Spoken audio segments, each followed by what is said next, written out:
Box news అమెరికాలో తెల్ల రాక్షసుడి చేతిలో దారుణ హత్యకు గురైన శ్రీనివాస్ కి కేంద్ర మంత్రి సుష్మా స్వరాజ్ సంతాపం తెలిపారు. తెలుగువారి పట్ల దాడులను ఖండించారు.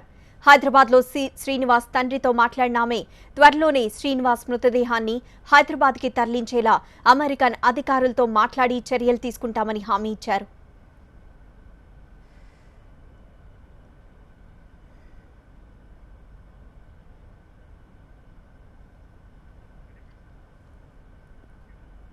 కాన్సస్ లో జరిగిన దాడిలో దుండగుడ్ నుంచి ఇద్దరు తెలుగు యువకుడిని కాపాడిన అమెరికాకి చెందిన అయాన్ హీరో అయ్యాడు.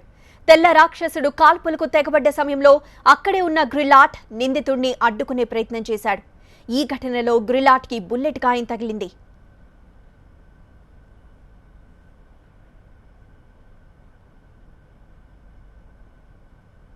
My carotid artery could have severed my spine.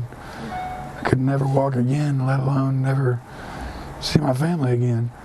So, just very grateful. I was told I was incredibly lucky for what happened to me. I mean, nearly my carotid artery could have severed my spine. I could never walk again, let alone never see my Trump తలతిక్క నిర్ణయాలు, విద్వేషంతో నిండిన వ్యవహార శైలితో ఇప్పటికే అమెరికాలోని విదేశీయులు వణికిపోతున్నారు. ఎప్పుడు ఏం జరుగుతుందోనని భయపడుతున్నారు. వాళ్లు భయపడిందంతా ఇప్పుడు జరుగుతోంది. ట్రంప్ మాటలతో ఊగిపోతున్న తెల్ల రాక్షసులు విదేశీయులపై దాడులకు తెగబడుతున్నారు. తెలుగువారిపై జరిగిన ఈ ఘటన అక్కడ పరిస్థితి ఎంత తీవ్రంగా ఉందో తెలియజేస్తోంది. ఎన్నో ఆశలతో అమెరికా వెళ్తున్న మన వాళ్లు విగత జీవులుగా మారి తిరిగొస్తుండడం జీర్ణించుకోలేని విషయం. ఇటీవలే వరంగల్కు చెందిన వంశీ విషయంలోనూ అదే జరిగింది. ఉన్నత విద్య కోసం అమెరికాకు వెళ్లిన వంశీరెడ్డిని దుండగులు పొట్టన పెట్టుకున్నారు. మిల్పిటస్ ఏరియాలోని ఇల్లారా అపార్ట్మెంట్ పార్కింగ్ గ్యారేజ్లో వంశీపై కాల్పులు జరిపాడు దుండగులు. పిచ్చోడి చేతికి రాయి అన్నట్లు అమెరికా అధ్యక్ష పీఠంపై కూర్చున్న ట్రంప్ రెచ్చగొట్టే వ్యాఖ్యలు చేస్తుండటంతో అమెరికాలో తెల్ల రాక్షసులు మరింత పేటరేగిపోతున్నారు.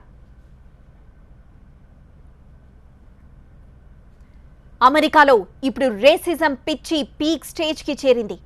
అమెరికాలోనే కాదు, అమెరికా ఎయిర్లైన్స్ లోనూ జాత్యాహంకార దూషణలు తప్పడం లేదు. ట్రంప్ మాటలను తలకెక్కించుకున్న కొంతమంది తెల్లదొరలు వలసదారులను మాటలతో హింసిస్తున్నారు. యునైటెడ్ ఎయిర్లైన్స్ లో ఓ తెల్ల రాక్షసుడు భారత్ కు చెందిన ఓ యువకుణ్ణి పాకిస్తాన్ యువతిపై జాత్యాహంకార వ్యాఖ్యలు చేశాడు. తమ లగేజ్ ను సర్దుకునే పనిలో బిజీగా ఉన్న వారిని పదే పదే మాటలతో హింసించాడు. దేశం వదిలి వెళ్లిపోవాలని బ్యాగుల్లో బాంబులు తెచ్చారా ఏంటి అంటూ సెటార్లు వేశాడు.